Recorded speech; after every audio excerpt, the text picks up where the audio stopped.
Aman kan? Kenceng banget tadi kayak jatuhnya. Oke, mulai.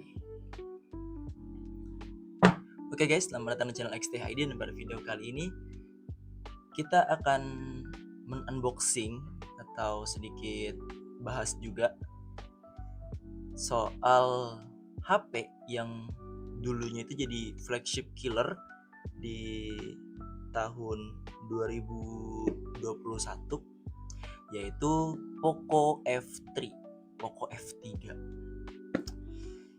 Ya kayak biasa, saya beli HP ini tuh di Facebook, jadi posisinya tuh COD-an gitu metodenya.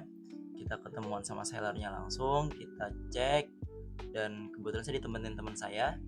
Jadi setelah dicek semua unitnya itu nggak ada masalah, aman, kita deal dan kita repack lagi buat bikin konten unboxingnya gitu. Jadi bisa bagi-bagi feel lah ke teman-teman gimana rasa unboxing HP second dari Poco F3 ini. Ya nggak usah pakai lama lah ya, si flagship killer dari tahun 2021 apakah sekarang masih layak buat kita lirik soal performanya. Tentunya dia RAM-nya itu ada di 8GB ya yang punya saya. Kita kelilingin boxnya dulu. Di sini ada tulisan Xiaomi, kami buatan Indonesia, garansi resmi Poco F3. Kemudian di sini ada Poco F3, ada tulisan with easy access to the Google Apps. Terus ada apa ini? Ada segel Android. Di sini juga ada segel Android mi.com. Di bagian sini ada tulisan Poco F3 lagi, ada tulisan with easy access to Google lagi, ada the best contact center Indonesia 2020.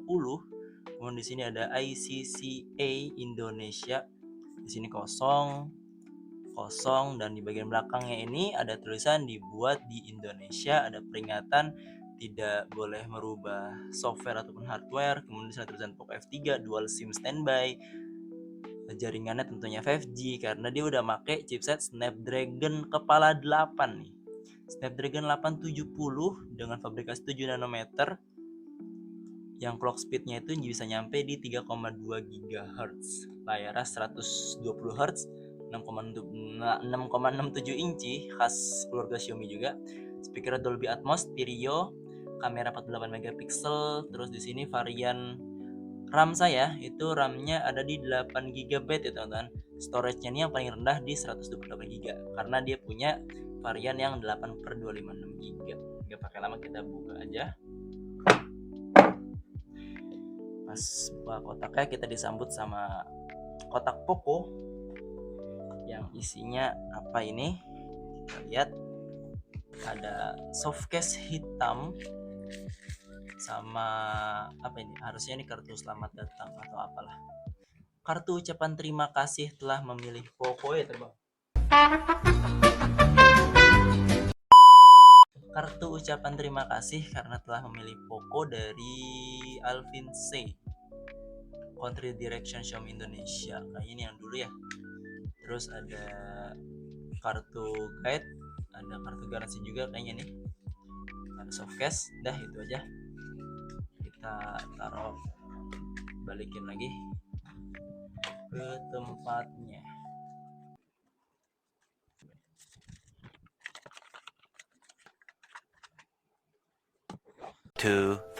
years later.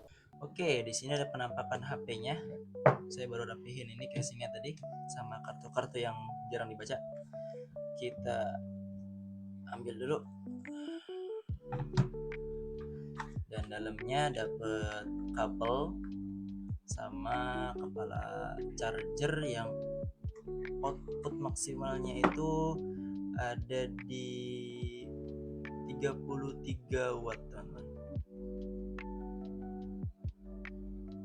Ya, yang udah kelihatan menjadul. Ini casan jadul Xiaomi nih. Artinya dia masih original dari bawaan dari awal beli kayaknya nih ya. Udah, kita nggak dapat SIM tray, tapi juga nggak masalah sih nggak dapat SIM tray juga. Kita fokus ke HP-nya aja sekarang. Di sini ada selling point-nya, poin-poin kuncinya gitu. Snapdragon 870, 120 Hz AMOLED 6,67 inci, kemudian Dolby Atmos, stereo speaker, X linear motor, ada resolusi 48 megapiksel, triple kamera. Udah itu aja sih, nggak ada lagi. Kita langsung prosotin aja, bisa nggak? Oh, bisa.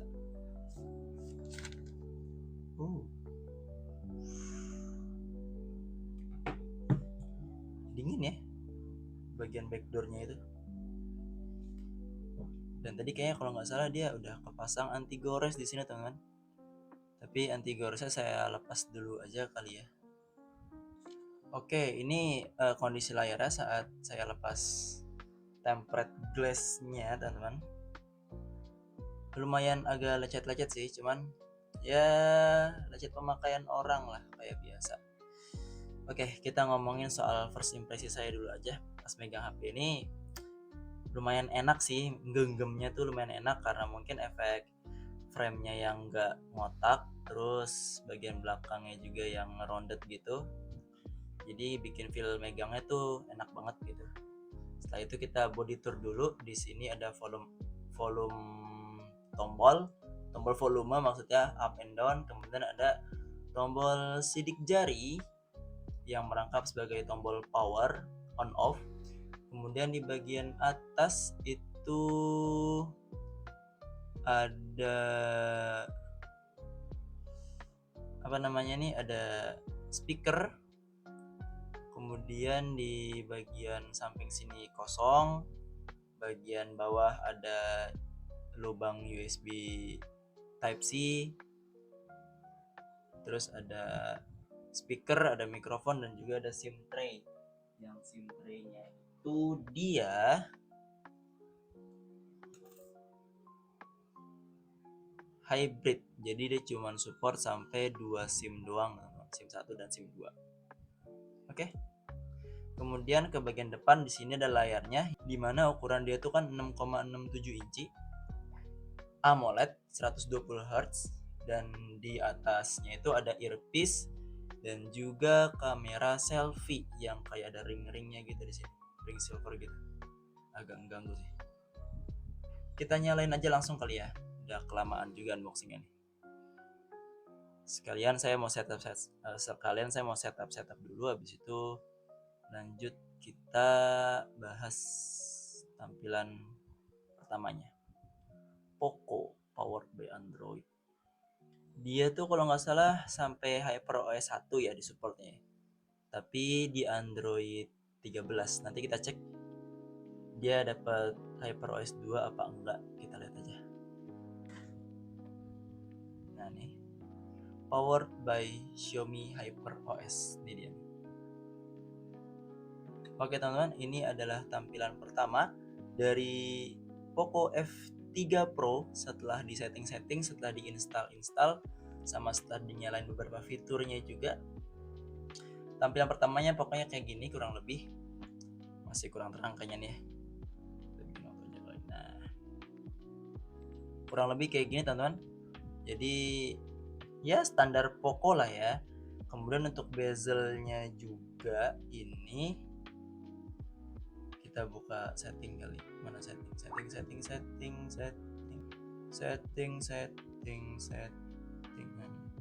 Nah tuh, bezelnya lumayan tipis, atas samping kanan kiri lumayan tipis, cuma di dagu ini yang kerasa lebih tebel, emang lebih tebel sih di sini kelihatannya. Cuman ya not bad lah, oke aja buat harga 2 jutaan kecil. Setelah itu kita bahas soal skor Antutunya dulu kali ya, yang dimana di Antutu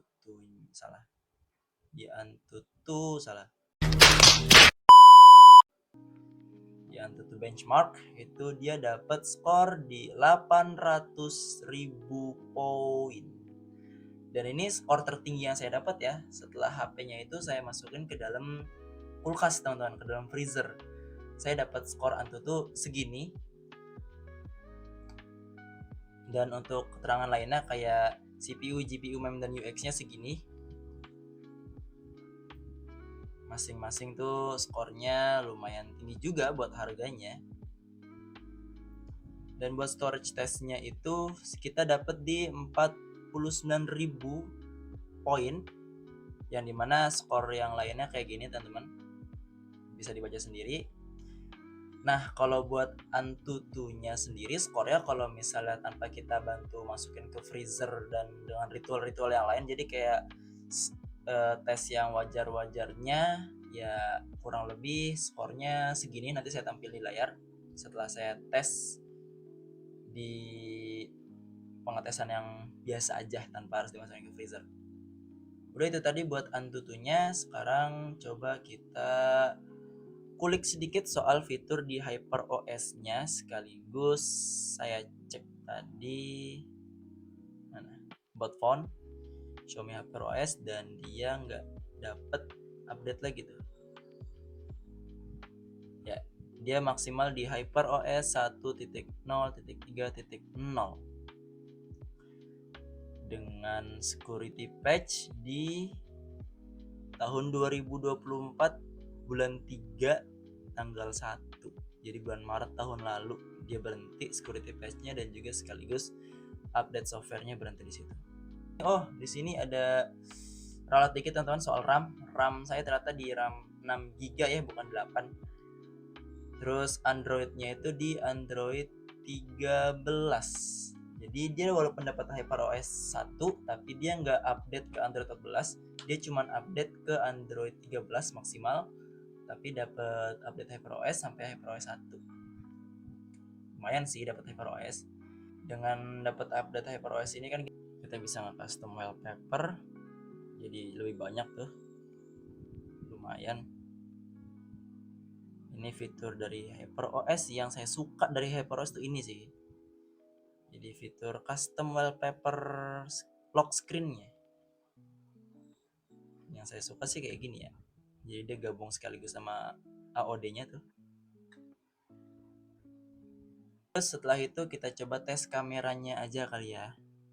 Yang dimana kameranya ini dia itu bagian belakang itu mengadopsi 3 kamera, cuman yang kepake itu cuman kamera utama yang resolusinya 48 megapiksel tadi sama kamera ultrawide yang resolusi 8 megapiksel. Kamera utama bisa ngerekam saya 4K 30 fps, sedangkan kamera ultrawide cuman nyampe Full HD 30 fps aja teman-teman. Nah di sini ada kamera selfie. Kamera selfie ini resolusinya 20 megapiksel yang dia bisa ngerekam sampai 4K sampai Full HD 60 fps. Hasil kameranya coba kita tes dulu. Kita coba foto sidusnya. Cuman kalau misalnya buat HP Xiaomi mah kayaknya nggak perlu khawatir ini gak sih, hasil kamera jelek kan masih bisa bantu sama Gcam ya. Tangan saya coba ultrawide nya, kita coba megang ininya. Ultrawide nya kayaknya nggak autofocus juga deh, dia fix fokus apa autofocus. Oke, itu aja buat permulaannya. Buat sampel foto videonya sekilas aja ya kita tampilin setelah ini. Saya mungkin pamit undur diri dari studio. Sisanya teman-teman silahkan menikmati, selamat menikmati dan menilai untuk sementara hasil kualitas dari foto dan video dari Poco F3 Pro.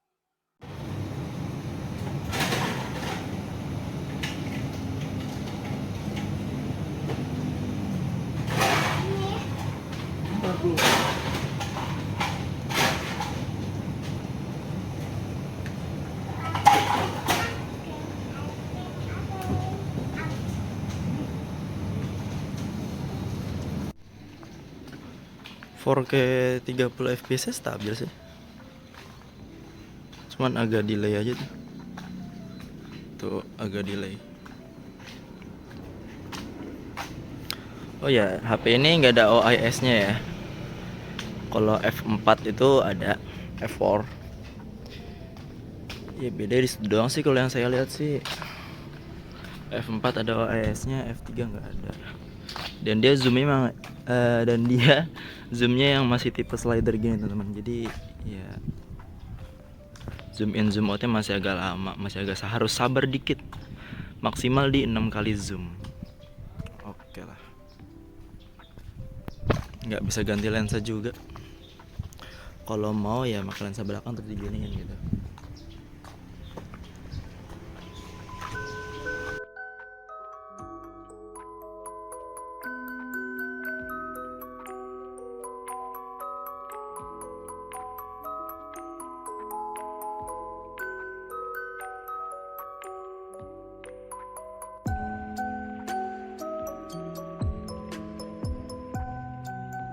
Kalau kamera selfie-nya ya, itu dia bisa udah nyangkut ngerekam di perekaman Full HD 1080p 60 fps. Yang hasilnya lumayan oke sih, cuman dia nggak autofocus aja kamera selfie itu.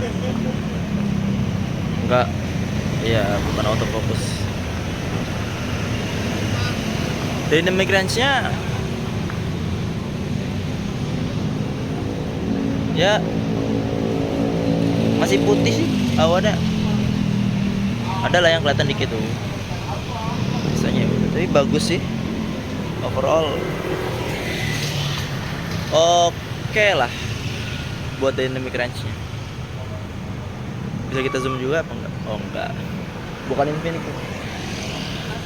Oke gitu aja. Kalau misalnya ada yang kurang dari apa yang saya sampaikan dalam video ini, silahkan koreksi di kolom komentar. Jangan lupa like kalau teman-teman suka, like kalau anda nggak suka.